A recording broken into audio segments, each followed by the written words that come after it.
wanna ride.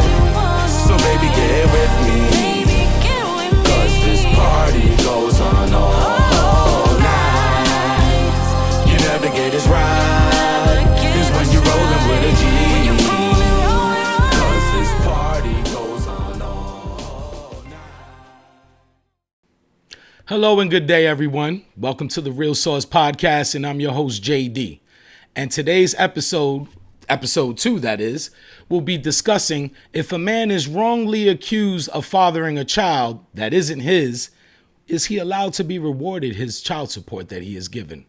Now, to elaborate on this, because I know some people that are in that type of situation, and I ain't going to put nobody on Front Street, but if you're to find out that the child is not yours, absolutely, I think you should be rewarded back whatever child support that was given.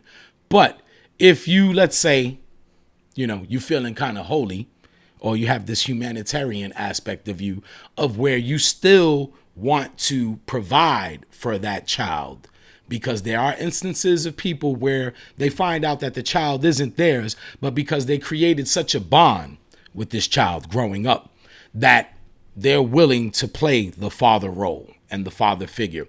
So if that is the case, I don't disagree with that. If that's what you want to do, so be it.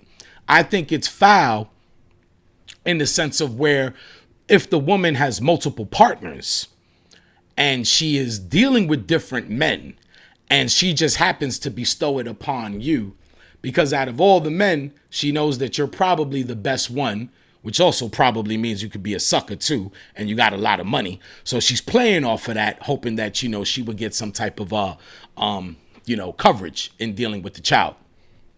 I think it's unfair to look at it from that standard, only because in many aspects, this applies to both parties. You as being the man need to know where you're sticking your dick in. Okay. And you need to know exactly what it is that you're doing with the person that you're doing it with, because that could set you up and put you in a bind. As far as the woman goes, you also as a woman should know which men you're sleeping with. And you shouldn't be trying to take advantage of somebody, because karma has a crazy way of coming back and getting people, especially when you're doing things with evil intentions or devious mindsets. And, again, I know some people, so I ain't even going to get into their story, but I got a boy that was dealing with that. Met a woman. She had a couple kids already. He raised the kids like they're his own. He later on had a child with the woman, but the same kids that he had raised the kids growing up in the whole process of the household and paying all the bills as well, even though she worked, there was a certain level of blockage. And when I mean blockage, I mean as far as like expressing what it is that you can say to these children. So if I have the right and I am willing to vehemently pay and take care of your child, even though I know that that child is not mine, and you're willing to take money from me, then I think we have to have a certain balance that comes between us that says, okay, well, you know what? I know this ain't your kid and you're paying for everything, but you do have to say so. It goes back to what we said in episode 1 about whether or not if a man can say something or not. This is a different variation of that application, but it applies the same way. Don't do nothing grimy if you don't want nothing grimy coming back to you, and it's pretty simple like that. So for women that are playing on men like that, just know that it's always going to backfire. And it's better to be straight up honest and let the man know exactly where you stand, so there's no complications later on. This show was sponsored by Logo Lab. Create a logo for only $69 at www.logolab.com. That's lab with 2 B's. So we are now entering topic 2, which evolves around, is it a mistake or is it planned to get a monthly check? You see, you get certain women, and me and my brother, we address a lot of different things. We converse about a lot of different things, but this is one of the things we're gonna tap into. You get certain brothers that'll take a sister out. She sees he's got some money, got a nice car, dress is nice, always smells good, clean cut, about his business. But on the hindsight, she's messing with a deadbeat. So now she gets pregnant by the deadbeat, right? Which was probably just a quick sex thing. But now she's looking at this brother like the brother that's got money, got the car, good hair, all his teeth and all that. She looking at him like this is a come up. So in the manner of being a woman, being a real woman, right? Would that be something that would be sufficient for a woman who has respect for herself and has morals and values about herself for her to do such a thing? I think the trifling mind does trifling actions, and therefore they're not aware of the things that they do when they do it. They're just doing it because they're selfish. So when you move with a certain level of selfishness, it doesn't allow you to see with clarity the decisions and the wrong things that you're doing. And I think it's very unfair that if that's the case, that's how you're moving, you should never be rewarded for anything. It should blow up right in your face, because at the end of the day, if the brother is smart and intelligent and about his business, like most brothers that are referring to in that manner, eventually he's going to find out. And it's going to be worse for you than it is for him, because it's going to be easy for him to let you go, because the only thing that was really keeping him there with you was the sex, right? So you got laid with another brother who happened to be a nobody. And when I say a nobody, he wasn't trying to do nothing for himself. Then you meet this other brother right after you just was with this brother. And within a consecutive space of time, you have sex with this same gentleman. Let's say maybe a couple days, maybe even a week. Doesn't matter. Anytime within that realm, if you come to a man and you tell him, listen, I'm pregnant, well, he's probably going to think that it was him, especially if he gets the impression that you're the only one that's actually seeing him, or rather you're seeing him and he's the only one that you're dealing with. I think a lot of times, people who do things like that have very, very bad discernment, very bad judgment of character. And they usually put themselves in a multifaceted of trouble. It's not just that, So if you claim to sit up here and be a real woman and be a woman of values and have respect and a high level woman, whatever the different phrases are that people use nowadays, then make sure that you are accountable, which is one of the words that women and men, that either of them apply, hate. Accountable means that you recognize that something's wrong and you change it and you fix it.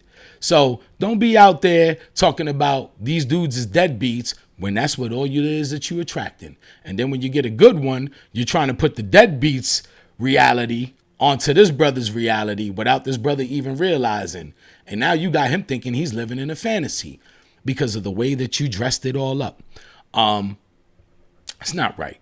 It's not right. It's not fair. And yes, life isn't fair, but there are certain things we have control over. And that is the things that revolve around our decision making. This show was sponsored by Logo Lab. Create a logo for only $69 at www.logolab.com. That's lab with 2 B's. So topic 3, we are addressing men. You got to choose better when it comes to the women that you involving yourself with or who you're dealing with. I think we have to realize the environment that we're in when we choose to put ourselves in these environment and meet these kind of women.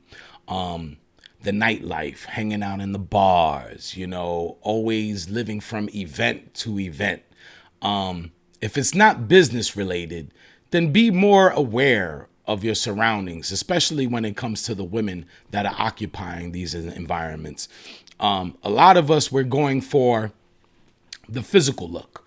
We're going for the girl that's real pretty, that's got the nice breasts, that's got the nice buttocks, and we're not really getting past that point of physicality visually. As men, so I'm not telling you not to be a man, because as men, we are naturally visual creatures. But what I'm saying is, once you get past the visual affirmation that you're seeing, then you got to try to dig a little more deep. You know, you got to ask them intelligent questions of character, questions of respect that they may have for themselves. And this has a lot to do with how you portray yourself and how you want to be seen. Because I always feel like there's three versions of us. There's who we are, who we want to be, and who we want them to see. So once you come to that realization, okay, listen, I met this woman at an art gallery. She likes art, so you get a better understanding and a fixation of the type of people that you're meeting based on the environment that you're occupying. If you're hanging out in nightclubs all the time and you're going to bars all the time, and this is not no knock to women that like to go out to bars and nightclubs every now and then, but, excuse me, for those of you that do go out and do that every weekend, real brothers that's about something ain't trying to wife you, honey. Just to let you know. We'll get you a couple drinks and we'll be about our way. At least the brothers that I know. We ain't even tripping if we bought you something to drink. Whereas to some men, I know that they'll buy you some drinks and they expect to get laid after they done bought you a whole bunch of drinks. So for those type of men, be wary of what type of environment that you're putting yourself in, because where you are is what you're going to attract. And that's just how it works. You can't be mad when you know that the girl is, she's a stripper or she's an escort. And then you find that out and you still giving her your time and you still giving her your attention. Don't be mad at her. She told you who she was. Be mad at yourself. And how you fix that is you rectify your mind state in saying, well, you know what? This was fun for a little while, but I think this is not exactly what I need. And you let it go. And you don't have no hard feelings towards her. And hopefully she don't have none towards you. But we got to be more selective. It's one thing my ex-girlfriend's mother used to say. And I love this phrase because this saying is such a beautiful, beautiful saying. She would say to me, Jay, some people, all their taste is just in their mouth.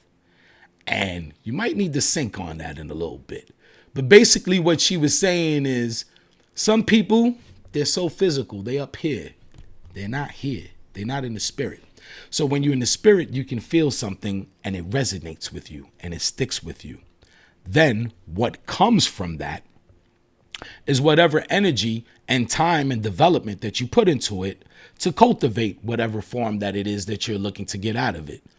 And that being the woman, so with that being said, now, up next, did you know?